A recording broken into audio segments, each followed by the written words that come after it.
Quand on mange des alternatives à la viande, il y a un truc que les gens adorent nous dire, c'est que c'est toujours ultra transformé, avec une liste d'ingrédients super longue, plein d'additifs. Mais s'il y a bien un aliment qui est vraiment très peu transformé et qui est super alternative à la viande, c'est le sétan. C'est à base de protéines de blé, donc à base de gluten de blé, et c'est un aliment millénaire. À la base, c'est pas du tout une alternative à la viande, c'est vraiment un aliment à part entière. Grosso modo, c'est de la farine de gluten de blé et de l'eau, tout simplement. L'avantage, c'est qu'avec ça, on va pouvoir faire des plats mijotés comme ce qu'on pourrait faire avec de la viande. On peut le faire maison, mais moi, vraiment, j'ai absolument pas le temps. Donc là, j'ai pris 2 bocaux déjà faits et je vais le mettre à griller un petit peu.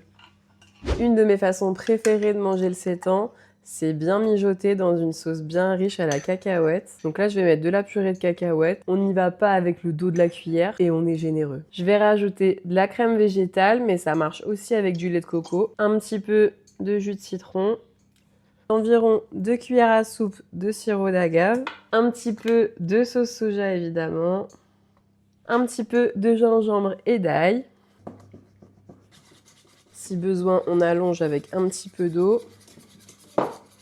Et ensuite, évidemment, on va venir rajouter la sauce et laisser mijoter. Vous obtenez quelque chose de super crémeux comme ça.